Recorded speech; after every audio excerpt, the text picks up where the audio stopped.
Campbell's Comments out and about here at William Inglis. Love running into trotting people. Hello, Moni Burnett. Hi, how you going? I'm going good. How are you going? I'm good. I just purchased a baby by accident. So, no, it's pretty exciting. Sales can do this to people, and you of all people should be aware of this. One bid, knocked down. Yeah, well, I had my heart set on one that's meant to be selling tomorrow, and I was like, oh yeah, but I seen this one. I'm like, I'll go just sit in the ring and have a look. And when he was like going for $1,000, I thought, they'll just pass him in anyway. So I put my hand up and sold to me. You did it last year. I saw you here last year at the yearling sales. A lot more pressure last year when you were at the sales, I must say. Yearling sales, there's a lot more pressure on you. You seemed a little bit more wound up. You hadn't sold at that stage. Yeah, no, he hadn't sold, but he did sell. He doubled his purchase price, so that was exciting. I cried my absolute heart out, and it broke my heart, so I don't even know why I'm attempting it again, but we'll just see how it goes. It doesn't kill you, it makes you stronger, they reckon. Well, they do say that, but I'm pretty weak when it comes to selling horses. Last year, went and done a couple of things with you. You sell through both sales, APG and Nutrien. You sell your yearlings. Presentation is always one thing that you're very, very key on.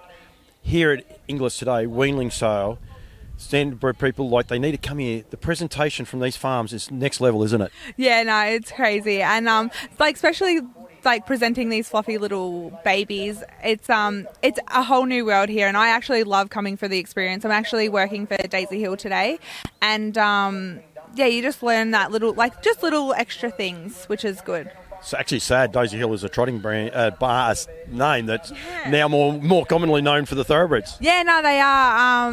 Colleen used to do the standardbreds a lot, but now she's into the thoroughbreds, and I actually put my grunt colt through her draft for Melbourne Prem, and she rang me and said if I could give her a hand for these couple of days, and I was like, yeah, why not?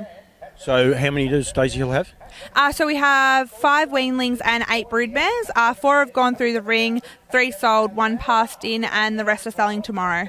So a little bit of pressure. It's an interesting sale. Some Bernie Wang guys are just walking past. They sold one for $100,000. There's some at the lower level. Do you enjoy it? Yeah, I do. I love it. And like I said, it's just a whole different concept here, and it's so interesting to listen and watch and learn. And what I have learned, it's what's hot is hot and what's not is not. And if you have a sire that hasn't had a winner for a little while, no one gets a bid, and if you've got one that's up and coming, everyone just swarms on it. So it's sort of like ours, but on a totally different level. Does it help you with the standardbreds? Like when you come here, I think you've probably got to block your ears to the figures because they can be mind-blowing. I think one weanling, just so people are aware, one weanling sold for $280,000 today, and he's not on his own. There's a couple of mates with him as well. But does it help you with your standardbreds? I think so.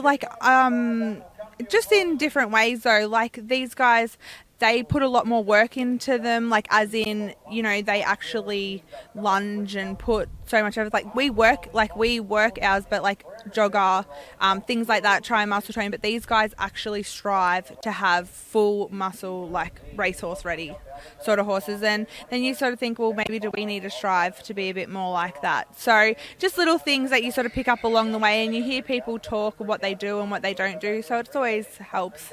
That was my next question. Does that mean you're going to look at things differently? And obviously the answer is yes, because you already thought about it. Yeah, so you just sort of think of how you can do it, because you're sort of stuck between a rock and a hard place. With the standardbreds, they don't really, you don't want your horse mouthed, do you? But with these guys, that's how they prep them. They put a bridle in their mouth, they put a roller on them, make them really work their back and their hindquarters. So you're sort of stuck. You just got to work around what works for you and what works for them. Absolutely. I reckon it's great. I think it's great you're here. I think more people probably should get here and just have a look. That's what I do. I just rocked up here just to have a look around and just see what is actually going on. And you can learn so much. I think probably one of the disappointing parts for some standardbred people is they only look at standardbreds. They don't. You got to look outside the square. And I've been to camp draft sales, and there's a lot of different ways to sell a horse, isn't there? Oh, definitely. And even just between studs, let alone between disciplines, everyone does things different. So you never stop learning.